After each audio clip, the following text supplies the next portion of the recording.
Hello, my name is Michael Holmes. I'm a freelance journalist from Potsdam, Germany. Today I'm talking to Trita Parsi. Mr. Parsi, you are the vice president of the Quincy Instute. This is a think tank in Washington, D.C., which is dedicated to a policy of restraint, diplomacy, and peace. You are the author of several books on Iran and Israel. I think 3 of them, and we'll put a link to your latest one. You have published in the New York Times, the Washington Post, BBC, Al Jazeera, and many others. So over the weekend, Mr. Parsi, Iran fired 300 drones and missiles at Israel. Most of them were intercepted, causing little damage as far as we know. Western leaders have expressed their outrage and assured Israel of their solidarity. That goes for the United States, Germany, Britain, France, and most other Western leaders. Please tell us what you think is most important to understand about this dangerous escalation, and what are your thoughts on the Western response? Thank you so much for having me. I think the most important points here is, first of all, we should not be in this situation to begin with. If the Biden administration had worked to de-escalate the war in Gaza, pushed for a ceasefire instead of undermining efforts to bring about a ceasefire, we would not see this escalation between Iran and Israel. These are all spillover effects from that war. And if that war had ended and put to an end earlier on, we would not be here. I think it's quite clear that the Iranians responded in such a way deliberately to not cause any damage, but rather to show their capability, restore what they believe is their deterrence, and then make sure that there isn't any further escalation from that.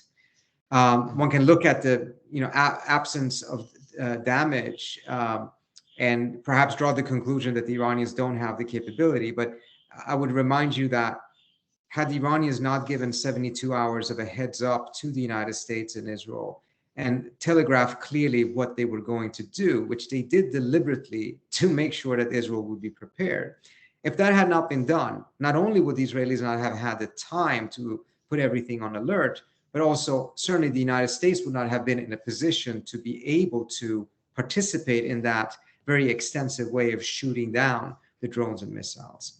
In that scenario, the damage Iran likely would have been able to instill on Israel would be very, very substantive. And I think that has caused pause in Israel, their realization that actually they are much more vulnerable, and that as a result, there is a bit of a balance of terror between Iran and Israel. In regards to the Western reaction, at this point, it's fascinating that no one is even using the term rules-based order any longer in context of the Middle East, because the double standards are just so clear. Europe has ceased to be the type of independent player that could create space for conflict resolution and diplomacy. It is increasingly acting nothing more than an appendix to the United States. And I think that is very bad and dangerous for the world, but also for Europe in the long run. And also, incidentally, not particularly good for the United States. An independent Europe that could check some of America's bad impulses, for instance, during the Iraq War, was actually ultimately to the help of the United States. That Europe is now gone. Now you're seeing a Europe that essentially is following whatever the United States decides, and the United States decides whatever it decides by being extremely deferential to Israel. And Israel's slaughter in Gaza, its violations of international law, war crimes, perhaps even genocide, it certainly is not the type of foreign policy that should inspire or be emulated by Europe or the United States. You have co-authored a report on the interventions of Middle Eastern powers since 2010 for the Quincy Instute. It's called No Clean Hands. We'll put a link to it because I highly recommend it. In this report, you identified 6 regional powers that intervened most often in other countries. I just want to name them here. They are Iran and Israel, Qatar, Turkey, the United Arab Emirates, and Saudi Arabia. And in the report, you underline the fact that only one country of these most expansionist countries in the Middle East is not an ally of the West. and that is, of course, Iran. All the other countries that are often aggressive, interventionist, expansionist, are allies of the West. So this report, what I really like about it is gives us a very nuanced view, a very complicated view of a dangerous and complex region. So what do you think a wiser foreign policy would look like that would appreciate the fact that there is no simple good versus evil power struggle in the Middle East? So you put your finger on it towards the end there, talking about the manner in which, in the Washington narrative, Washington and the United States has very much tended to view the world in terms of good guys and bad guys. This has traditionally not been the way, or the discourse, the concepts that have been dominating the European approach to foreign policy. I grew up in Sweden, and at least back then when I grew up there, if you were to talk about foreign policy in terms of good guys and bad guys, people would laugh at you. Now I see that Europe is also starting to emulate this extremely unhelpful approach of this oversimplification, this division of the world between good and bad, which is something that fuels conflict rather than helps resolve it. What this report showed is that there is a large number of countries in the region that are interventionist. The Washington narrative, of course, only focuses on Iran. But it showed actually that after 2015, Iran no longer ceased to be the most interventionist country in the region. It certainly is one of the most interventionist. But after 2015, its position was actually eclipsed by Turkey and by the UAE. Turkey is, of course, a NATO member, and the UAE, of course, is a very strong US ally. So you have a situation in which most of the interventions actually taking place are by countries who are allied with the United States, funded by the United States, and armed by the United States. The report also shows that security vacuums and instability in countries is not only caused by interventions, but also these unstable countries tend to also beget interventions, meaning that once a country goes into political chaos, it tends to attract military interventions. A much better way of approaching this is to just have a much more realist approach and recognize that the fundamental problem in the Middle East is that it lacks an inclusive security architecture. That security architecture actually makes the Middle East one of the most under-institutionalized regions in the world in terms of security. Instead, what you have of a security architecture is that you have massive Western arms sales to these countries. So Germany, for instance, is one of the biggest providers of weapons, both to Saudi Arabia and to Israel. The United States, of course, and its entire military industrial complex is to a very large extent financed by arms purchases by GCC countries. So you have one of the least secure countries in the region and one of the most armed regions in the world. And if we truly were looking for stability, we would be pushing and helping bring about the security architecture in the region rather than trying to make money off of that insecurity by selling more weapons. Mm-hmm. When I traveled to Iran, that was about 8 years ago. Most people I spoke to were quite strongly opposed to the regime. They wanted more democracy, liberalism, women's rights, and so on. And that was the majority of the people I talked to. But the same people, everybody, also expressed anger and disappointment about Western foreign policy towards Iran. They complained about the sanctions and the constant military threats. They also said that those sanctions and the threats make it harder for the opposition to sort of liberalize the country or do something against the government. They also talked about Western support for Saddam's war of aggression in the 1980s. They talked about the coup against the democratically elected and secular government in 1953, supported by the United States and Britain.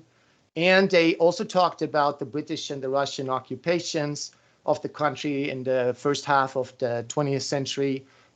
We could call it a form of semi-colonialism that led to famines in the world wars and so on. So there are a lot of grievances that they talked about. They had a positive view of the West when it comes to their internal politics, democracy, and the culture of liberalism and so on. But they were very critical, everybody I talked to, about the Western foreign policy. And I think this matters because so many in the West, so many politicians believe that they would actually do something good if they attack Iran, because they're doing a favor to the people by in their dream, like get regime change and then everybody would be happy. And so what do you think would be the reaction of the people of Iran today if there is a big escalation and a military intervention by Israel and or its most important allies, the United States? Well, first of all, I think your assessment is quite correct. The Iranian people are tremendously unhappy with the repression, the human rights violations, the political and social oppression that they are faced with, and of course, massive economic corruption and mismanagement. So all of that is true, and they want to see change. And what we saw in the last couple of years is that they largely had given up on the idea of reform. So they wanted to overthrow the government as a whole. Now I think we're in a situation is that they've lost hope for reform, but they also lost hope for revolution. And they are essentially in a scenario that is quite unhopeful for them. They don't see any path forward internally. And there is no real theory of change of what exactly needs to be done in order to bring about a better internal situation. What I think is clear, however, is that any support for military intervention by the West is minimal. We see it right now. The Iranian people is very unhappy about the escalation between Israel and Iran. They do not want to see a war. They have no interest in getting dragged into it.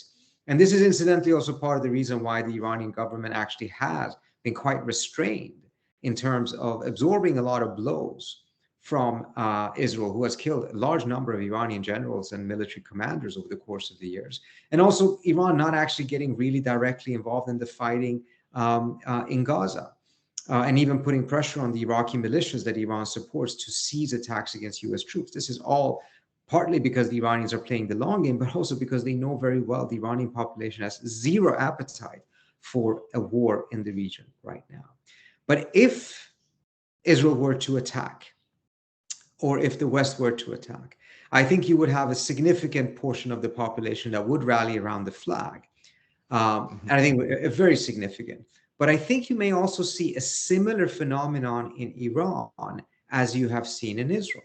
When Israel was attacked by Hamas, you had a rally around the flag phenomenon, but not a rally around the leader phenomenon, in the sense that Netanyahu has not benefited politically from this attack at all.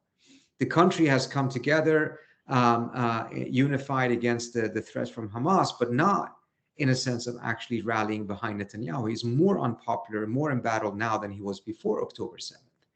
I suspect a similar phenomenon, perhaps not with the same intensity, may happen in Iran. The population will rally around the flag, unite against an external threat, but not necessarily do it in such a way that translates into greater support for a regime that is still and will continue to be very unpopular. Yeah, I'm also very worried that you would also see a rally around the flag effect in the West, meaning that the support for Israel would only grow once an escalation, escalates even more, and once there are more serious attacks by Iran on Israel in a tit-for-tat retaliation. And I can say for Germany, my feeling is Germany would absolutely stand with Israel if there are more attacks like that from Iran, and we won't have any conversation in the mainstream leading media or among the most powerful politicians in Germany, whether like who started it and whatever. It won't matter. It's just we have to stand with Israel because they're fighting this evil expansionist regime and which is bent on destroying Israel as they see it. So that's why I believe there is a very serious danger of full-out war. Absolutely. I think you're quite about right that? about that. And it's also very different from what Europe used to be, in the sense that Germany, for instance, was the lead mediators between Hezbollah and Israel and helped mediate several of the different conflicts between Hezbollah and Israel. Germany right now has about zero credibility in the region. and would never be able to play the role of a mediator any longer. In fact, almost no European country with a non-EU state such as Switzerland perhaps could do so. And this is ultimately really, really bad for Europe as a whole, even if it doesn't lead to a major war, because a lot of Europe's soft power and diplomatic weight has been essentially killed by Europe's own politicization of its foreign policy. And if we were to end up in a military confrontation, I think you're quite right. The political leadership would take a very one-sided approach and probably drag Europe into the conflict. I'm not so certain, however, that in the long run they will manage to convince the European public that this is the right approach. Certainly with the manner in which media in Europe right now is, I would say, quite one-sided, they may have some short-term success. But once Europe starts seeing the consequences of the war, and those consequences will be very, very grim, I have a very hard time seeing the European populations being able to support such a policy in the medium or the long term. In fact, even when you take a look at how opinion in Europe is shifting on Ukraine, it's already shifted quite considerably. But that is even short of the Europeans getting directly involved into the war. If they had, I think you would have seen a shift much sooner and much starker. I really feel like, and that is something that surprised me in Germany and the US and many other Western countries, the support for Israel during this genocide in Gaza, or at least like very brutal slaughter and ethnic cleansing, if you want to, you can disagree on whether it's a full genocide. I think it also depends on your definition of that word. I think that really shows a sort of extremism, fanaticism in the West of a very peculiar kind by people who consider themselves to be centrists and moderates, and they are not, as we can see, certainly not on this issue. And I'm afraid that the same extremism could come out now with a war with Iran, and then it could really go completely off the rails, and we are deep into a war that would be the biggest war in the Middle East that we ever had for a very long time, for sure, because, like Iran is a much bigger and much stronger country. Am I now, please tell me I'm paranoid or exaggerating, but do you think there's a real danger for that? I do fear that is a scenario that is far more dangerous and likely than I would have thought 6-7 months ago. Even though the shifts in Europe had already taken place before October 7, obviously they were intensified by October 7. But I do fear that this is a very, unfortunately, realistic scenario. And again, goes back to what we talked about earlier on. Europe has in the past helped play a stabilizing role, a role towards establishing peace, trade, and stability. That is not what it is even trying to do, by and large. Just take a look at the one-sidedness of European condemnations of Iran's retaliation for retaliation against Israel, and the manner in which many European states, particularly France and the UK, refused to condemn the Israeli attack that precipitated the whole thing by attacking an embassy or a consular section of the embassy.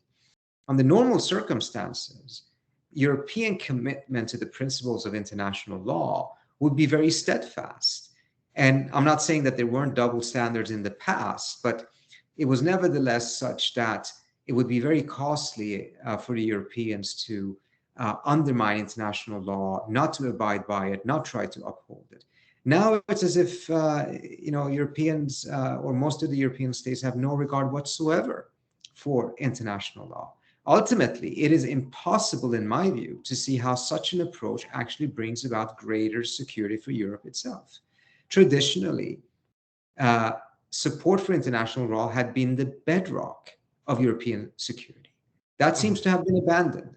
Now, instead, the belief is that it's the American security umbrella, nuclear umbrella, membership of NATO that is the bedrock of security.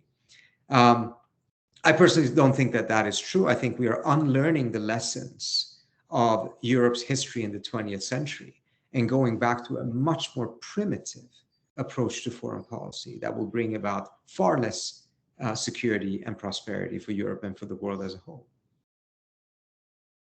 Yeah, and I think another factor that is underappreciated here, which makes it even more dangerous, is that much of the region is involved indirectly. Certainly Lebanon, there could be war in Lebanon related to a war with Iran because of Hezbollah. There could be a war in Yemen could escalate. There is already war in Yemen. There's also already war in Lebanon. And then in Syria, where there's also already war. So we're not only talking about Iran. And if this escalates, the question is if Iranian allies and proxies in these countries and also in Iraq would also escalate. And then, all hell can break loose over the whole region. Like, where do you think that they're the most dangerous hotspots here, and what should be most concerned here? I think you're quite right. If there is a broader war, you will see the activation of many of these different militias, and it will pretty much be all out. This is going to have a tremendously negative impact for Europe's security, and of course, more immediately, Europe's economy. You're going to see oil prices shoot through the roof. This is going to impact Europe very negatively, mindful of its dependence on oil and gas and its own absence of great, at least oil resources in Europe itself. Moreover, that inflation, that economic downturn is also going to impact Europe's ability to sustain its position on Ukraine. So the negative repercussions that will come, even short of Europe itself getting directly dragged into the war, are already immense. And this is part of the reason why it is so reckless of the Europeans at this point to not pursue security in a more holistic and efficient manner, but rather almost deliberately make themselves part of the conflict rather than part of the solution to the conflict.